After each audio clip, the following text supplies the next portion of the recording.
হরে কৃষ্ণ। হরি হরি বল, হরি হরি বল।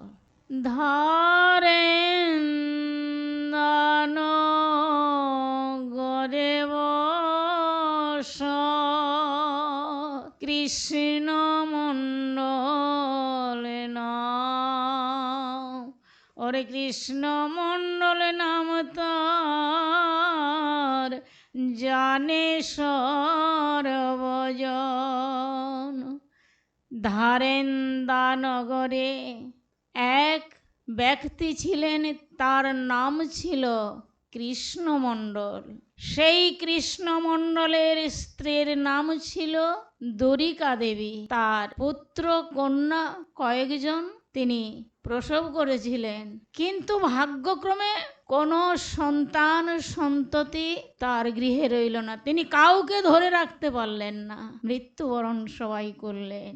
মনের দুঃখে দ্বারিকা দেবী, কোনো মায়ের গৃহে যদি কোনো সন্তান সন্ততি না থাকে, তার যে জ্বালা যন্ত্রণা দুঃখ বেদনা, সেই বেদনাকে বুকে ধরে নিয়ে মা আমার গোবিন্দের কাছে গিয়ে বলতেন, হে গোবিন্দ, তুমি বলো না, আমার তো এই অসহায় অবস্থা, না আছে কন্যা না আছে পুত্র, আমি কাকে নিয়ে বাঁচি বলো।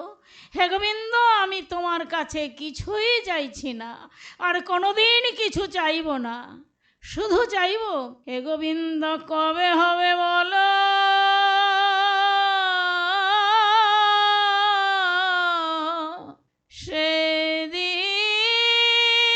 সেদিন আমার হে গোবিন্দ কবে হবে বলো।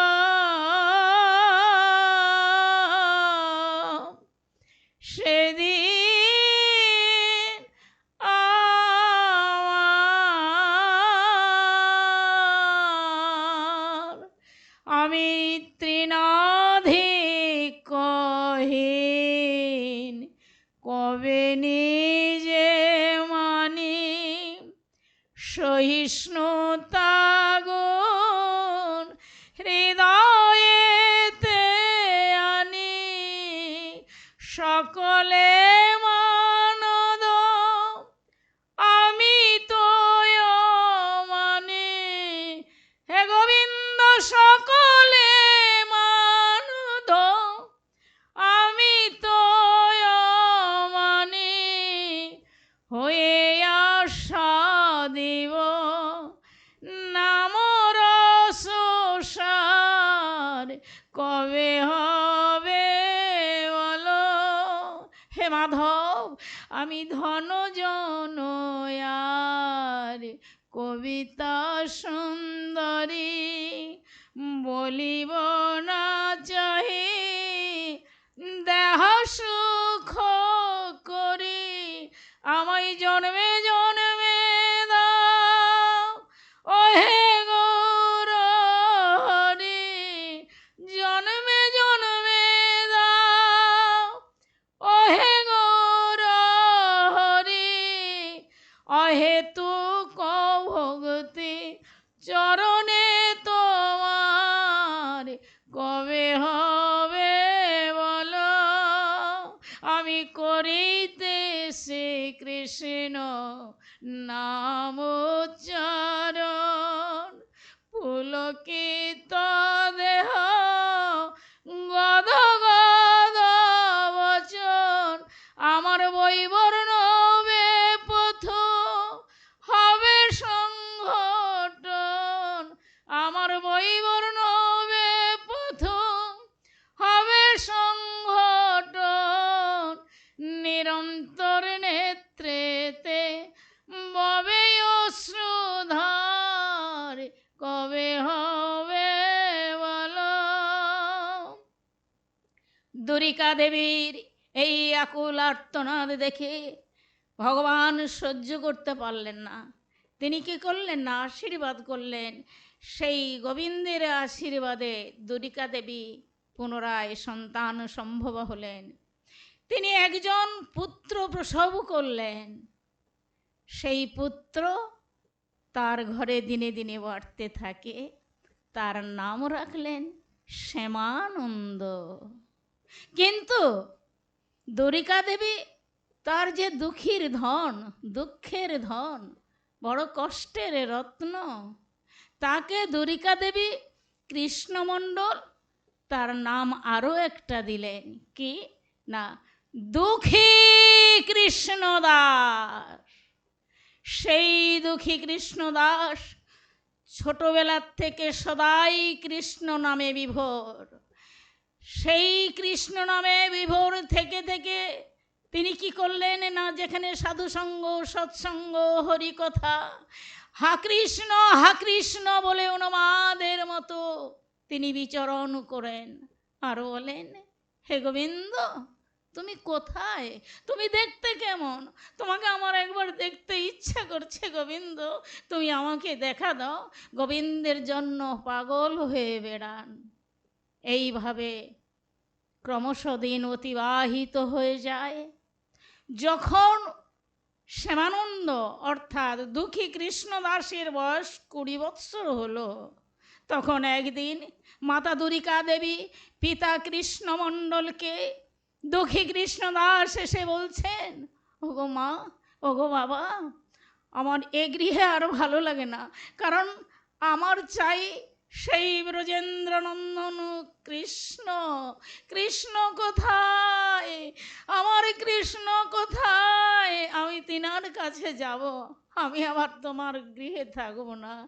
এই বলে যখন তার আবেদন জানালেন কৃষ্ণমণ্ডল, দ্বারিকা দেবী মনে মনে ভাবলেন যে আমাদের সন্তান সন্ততি তো ছিলই না, কিন্তু আমাদের দুঃখী কৃষ্ণদাস আমাদের বাড়িতে না থাকলে সে যেখানে হোক, বনে জঙ্গলে শহরে নগরে যেখানে থাকুক না কেন, আমার দুঃখী কৃষ্ণদাস সে তো জীবিত থাকবে। একদিন হলেও তো তাকে আমরা নয়ন ভরে দর্শন করব। এই বলে মাতা পিতা আশীর্বাদ করে দিলেন। তিনি সেখান থেকে মাতা পিতার চরণে বিদায় নিয়ে চললেন কোথায়? গুরুদেবের কাছে। সেই গুরুদেব কে ছিলেন না, হৃদয় চৈতন্য গোস্বামী। হৃদয় চৈতন্য গোস্বামীর কাছে তিনি দীক্ষা মন্ত্র নিলেন। দীক্ষা মন্ত্র নিয়ে তিনি কি করলেন না, দেশ বিদেশ তিনি নাম করে করে হা কৃষ্ণ বলে বেড়ান। এবার তিনি কোথায় গেলেন না, যেতে যেতে পথে দেখা হলো শ্রীজীবী গোস্বামী। শ্রীজীবী গোস্বামীর সঙ্গে বহুদিন তিনি সঙ্গ লাভ করলেন, দেশ বিদেশ পর্যটন করলেন, হরিকথা, কৃষ্ণকথা, শাস্ত্র আলোচনা করলেন, পদ রচনা করলেন।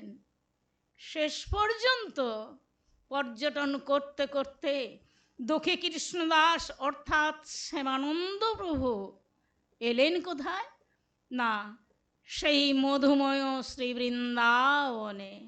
সেই মধুময় সেই বৃন্দাবনে উপস্থিত হয়ে দুঃখী কৃষ্ণদাস সেই যমুনা তটে দাঁড়িয়ে বলছে, বৃন্দাবনং রম্যং যমুনায় চ প্রদক্ষিণ শুদ্ধ স্বর্ণময় স্থান কল্পবৃক্ষ সুশোভিতম নানা পুষ্পং বনং তত্র গন্ধেষু পরিপূর্ণিতং ধায়ং বৃন্দাবন ধাম গোপ গোপী বিরাজিত। তাই সেই শ্রী যমুনাকে জানায়ে তার কোলে দাঁড়িয়ে দাঁড়িয়ে আজ দুঃখী কৃষ্ণদাস তারে আকুলে আর্তনাদের কথা শ্রী যমুনার কাছে নিবেদন করলেন। বলছে, ওরে নীলি যমুনা রে বলে রে মোরে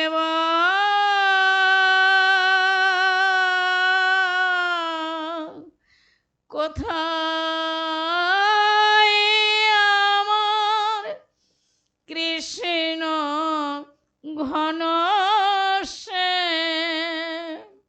ওরে নীল যমুনারে জল বলে রে মোরে বল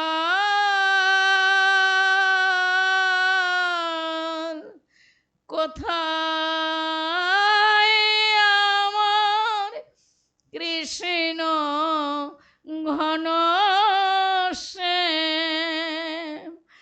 আমি বহু আশায় বুক বেঁধে যে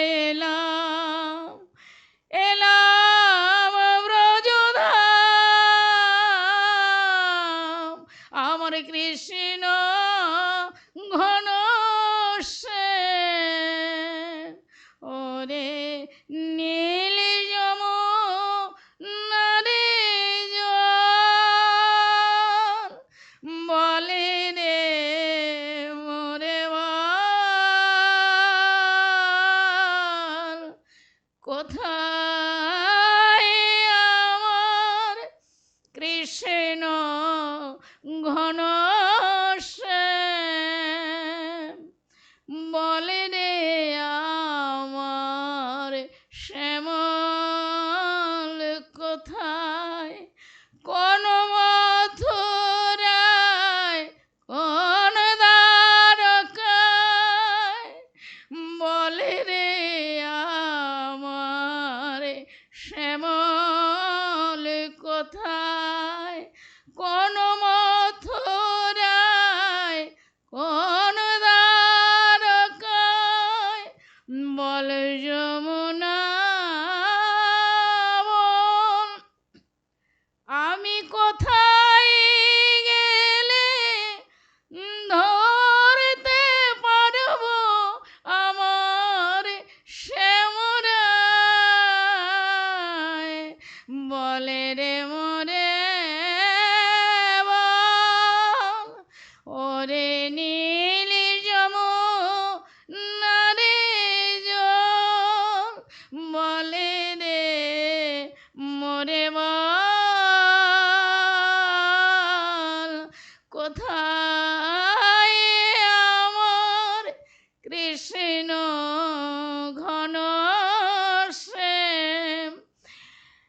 দুঃখী কৃষ্ণদাস অর্থাৎ শ্যামানন্দ প্রভু শ্রী যমুনার কোলে দাঁড়িয়ে দাঁড়িয়ে আকুল হয়ে কাঁদছেন আর শ্রী যমুনাকে বলছে ওরে যমুনা আমি সুধাই ব্রজের ঘরে ঘরে কৃষ্ণ কোথায় বল কেন কেউ কহে না কথা হেরি সবার চোখে জল বলে রে মোরে বল কোথায় আমার কৃষ্ণ ঘন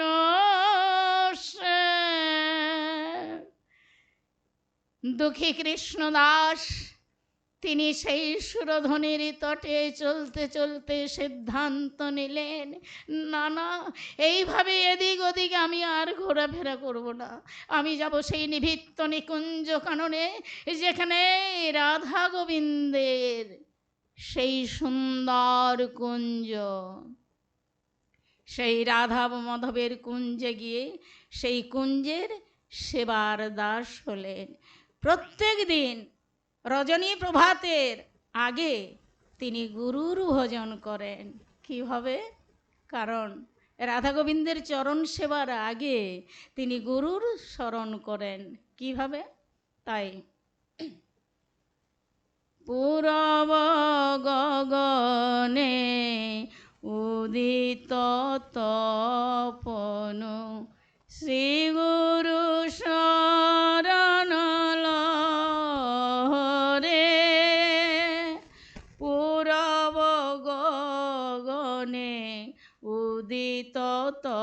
তপন শ্রী গুরু শরণ লহরে শ্রী গুরু চরণ জয় গুরু শরণ গুরু সুপ্রভাত কর গো পূরব গগনে উদিত তপন শ্রী গুরু শরণ লহ গো শ্রী গুরু চরণ বন্দনা করিয়া নিতাই গৌর নাম কীর্তন করিয়া শ্রী গুরু চরণ বন্দনা করিয়া নিতাই গৌর নাম কীর্তন করিয়া দ্বিভুজ মুরলীধর ব্রজেন্দ্র নন্দন তাহারি শরণ লহ গো পূরব গগনে উদিত তপন শ্রী গুরু শরণ লহ গো। শ্যামানন্দ প্রভু গুরুচরণ স্মরণ করে তিনি কি করলেন না, যমুনায় স্নানে গেলেন, রাধা মাধবের মন্দিরে প্রবেশ করবেন। আর এদিকে ললিতা সখী এসে বলছে, ওগো রাধে, এ কি, আরে গগনে তো বেলা হয়েছে, তুমি এখনো ঘুমিয়ে আছো? তাই দরজা জানলা সমস্ত বন্ধ ছিল। ললিতা সখী কি করলেন, দেখলেন কি করে? ওরে গোপাক্ষের রন্ধ্র দিয়া উকি দিয়া চায়, হেন সময়ে রাধা রানী নিদ্রাতে রয়। দর্শন করে ললিতা অবশ্য কি বলছে, ওগো রাধে, সে কি, দেখো দেখো আমাদের রাধারানীর কাণ্ড দেখো।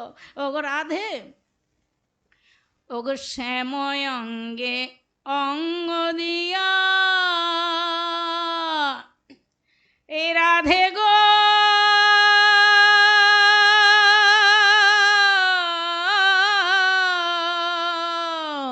ওগো শ্যাময় অঙ্গে অঙ্গ দিয়া আছো গো রাই ঘুমাইয়া গো, ওরাই কুল কলঙ্কের ভয় কি তোমার নাই গো, জয় রাধে জাগো শ্যামের মনমোহিনী বিনোদিনী রাই, রাই জাগো গো জাগো শ্যামের মনমোহিনী বিনোদিনী রাই। এদিকে ললিতা সখী রাধারানীকে জাগিয়ে দিলেন। রাধারানী নিদ্রা ভঙ্গে তিনি গেলেন কোথায়? তিনি তো আয়ান গৃহিণী, যাবটি জটিলার মন্দিরে তিনি চলে গেলেন। এদিকে দুঃখী কৃষ্ণদাস অর্থাৎ শ্যামানন্দ প্রভু সুরধনির থেকে স্নান করে এসে মন্দির মার্জন করছেন। ওই ফুলের ভেতরে শ্যামানন্দ প্রভু একটা নূপুর কুড়িয়ে পেলেন। সেই নূপুরটা নিয়ে শ্যামানন্দ প্রভু হাতে রেখে দেখছে, আহারে কি সুন্দর নূপুর, নূপুর কি এত সুন্দর হয়? হে গোবিন্দ, নূপুর যদি এতই সুন্দর হয়, তাহলে এই নূপুর যেই রমণীর চরণে থাকে, সেই রমণীর চরণখানা আরোই কত সুন্দর হয়। আহারে, আমি এত অধম, নূপুরের দর্শন পেলাম, কিন্তু এ নূপুর যে চরণে থাকে সেই চরণ কি বলি আমারে ভাগ্যে মিলিবে না গো,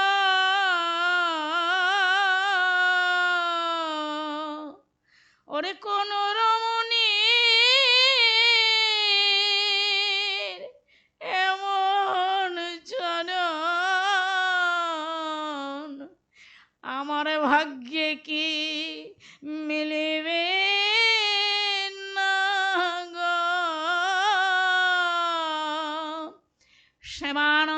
প্রভু কাঁদতে কাঁদতে সেই নপুরটিকে যত্ন করে গুছিয়ে রাখলেন। এদিকে শ্রীমতী রাধারানী গিয়ে ললিতার সখীকে বলছেন, ললিতা রে, ও ললিতা, আমার চরণের নপুর তো কোথায় পড়ে গেছে, আমার মনে হয় সেই কুঞ্জে থেকে গেছে। ললিতা তুই যা, আমার নপুরটা এনে দে। ললিতা সখী বলছে, আমি আবার যাব না। হ্যাঁ ললিতা যা।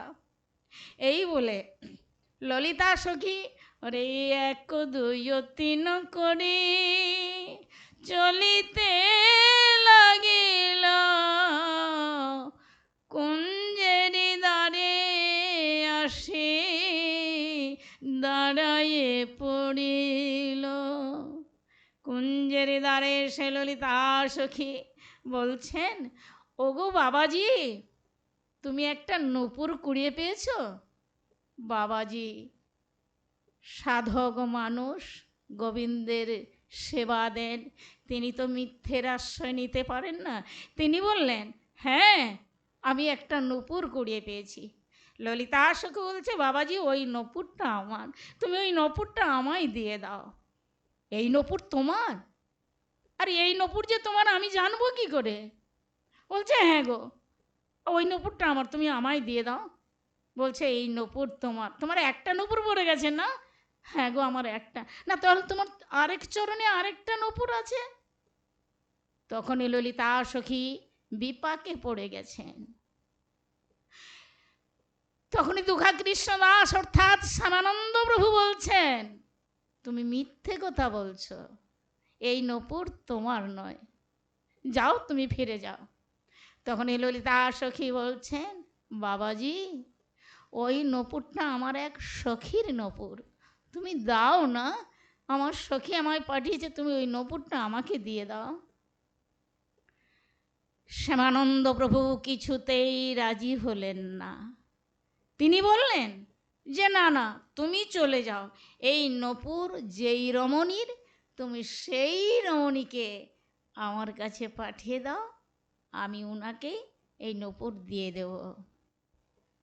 শ্রীমতী রাধারানী দাঁড়িয়ে আছেন, এমন সময় ললিতা সখীকে বলছে, ওগো রাধে, আমি এত করে বললাম, এত করে কইলাম, কিন্তু বাবাজি নূপুর দিলেন না। বাবাজি নূপুরটা পেয়েছে, উনি বললেন নূপুর যার, তাকে ছাড়া অন্য কাউকে তিনি নূপুর দেবেন না।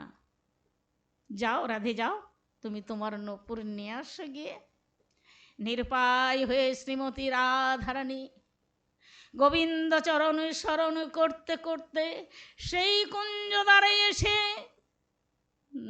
দাঁড়ায়ে পড়েছে। আজি চরণে নূপুর নেওয়ার লাগি দাঁড়ায়ে পড়েছে। দাঁড়িয়ে বলছেন, বাবাজি বাবাজি, তুমি তো নূপুর পেয়েছ, তুমি ওই নূপুরটা আমায় দিয়ে দাও, ওই নূপুরটা আমার। শ্যামানন্দ প্রভু বললেন, এই নূপুর তোমার? হ্যাঁ গো, তোমার কোন চরণের নূপুর? বলছে, বাবাজি আমার এই ডান চরণের নূপুর। বলে দেখি চরণ দেখি।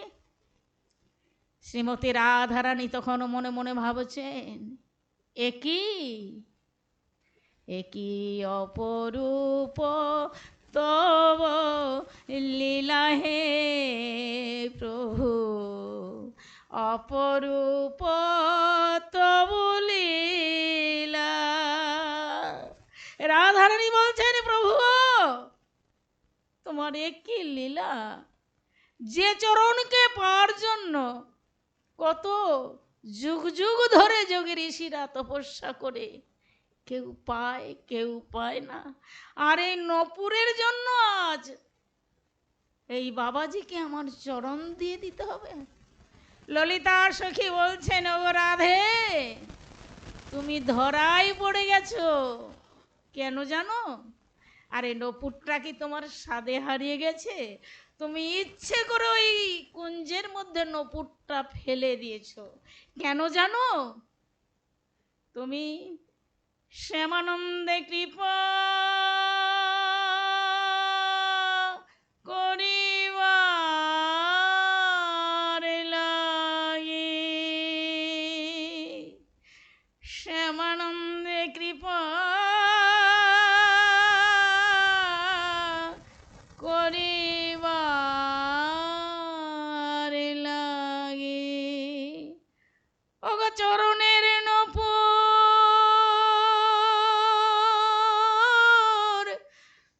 দিয়েছ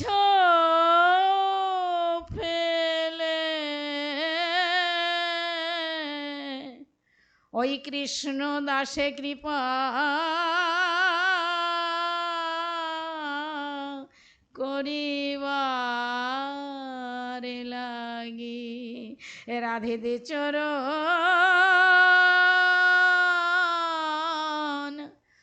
বাড়ায়ে দে গো, রাধে কোন উপায় নাই কো তোমার, দে চরণ বাড়ায়ে দে গো।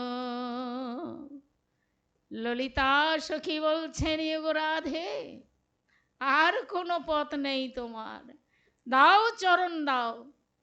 শ্যামানন্দ প্রভুকে চরণ তোমায় দিতেই হবে। শ্রীমতী রাধারানী ললিতা সখীর কথায় কি করলেন বলছে, বাবাজি এই দেখো বাবাজি, আমি আমার চরণ দেখাচ্ছি, তুমি দেখো। শ্যামানন্দ প্রভু শ্রীমতী রাধারানীর সেই চরণ দেখে স্তম্ভিত হয়ে গেলাম, স্তম্ভিত হয়ে গেলেন।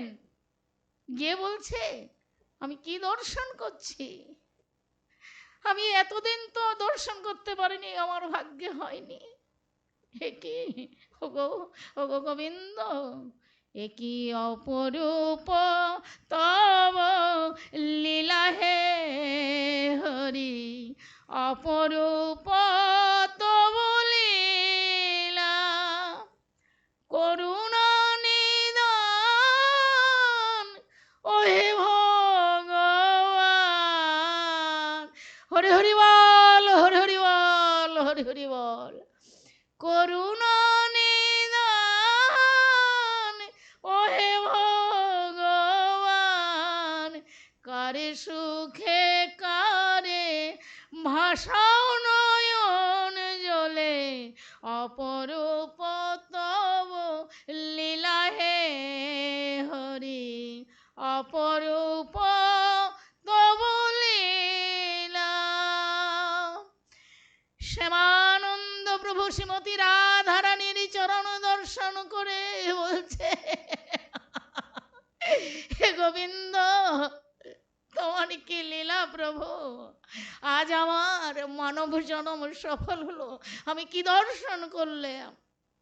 তাই এ রাধারানী বলছে, বাবাজি এইবার তুমি আমার নপুরটা দিয়ে দাও। বাবাজি বলছে, না গো না, এই নপুর আমি তোমার হাতে কিছুতেই দেব না, এই নপুর আমি তোমার চরণে, আমি ওই চরণে পরায়ে দেব। আমি বহুদিনের আশাধারী ওই চরণে পরায়ে দেব। আমার আর তো ভবে আশা হয় বা না হয়, আমি ওই চরণে পরায়ে দেব। কাঁদেতে কাঁদেতে শ্যামানন্দ প্রভু অর্থাৎ দুঃখী কৃষ্ণদাস সেই নপুরখানা নিয়ে শ্রীমতী রাধারানীর সেই চরণে তিনি পরিয়ে দিয়ে দুটি চরণকে বক্ষে ধারণ করে বলছে, একবারে দেখা তোমার স্বরূপ মোরে একবারে দেখা তোমার স্বরূপ মোরে আমার এ জনমে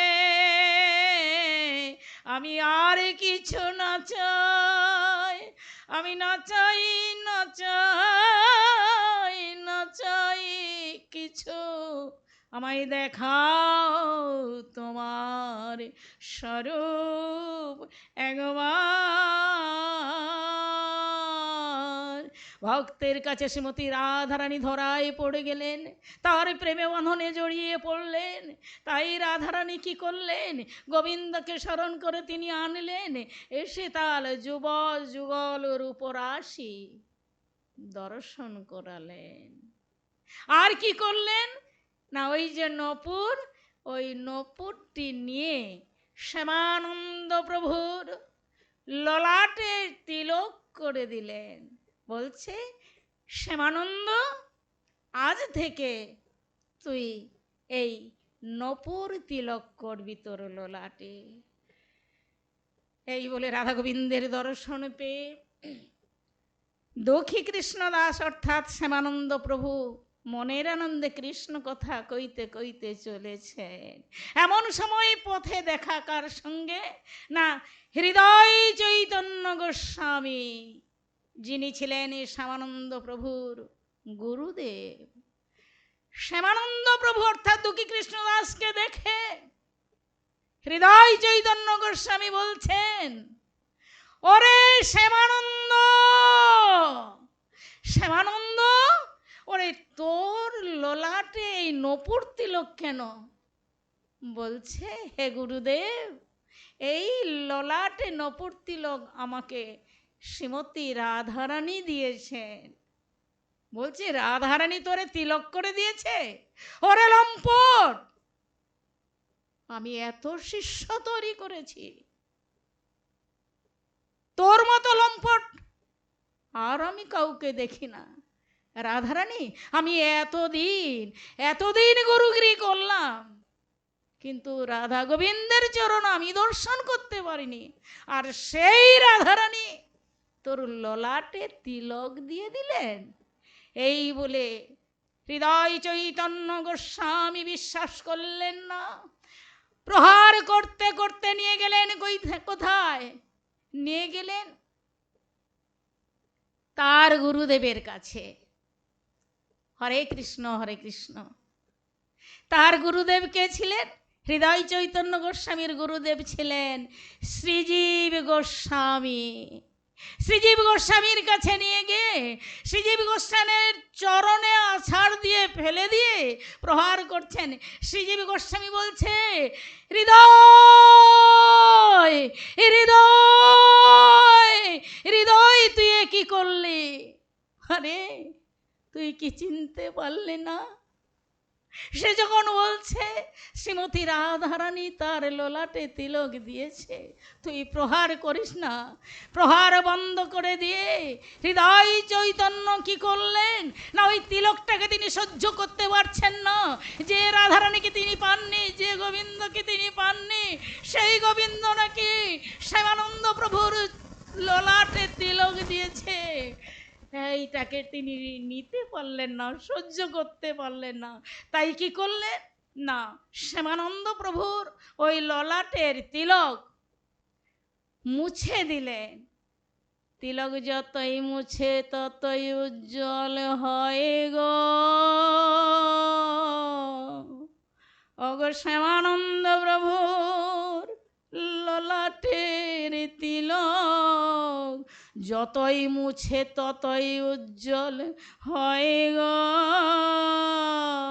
সে যে রাধারানীর দেওয়া তিলক যতই মুছে ততই উজ্জ্বল হয় গো।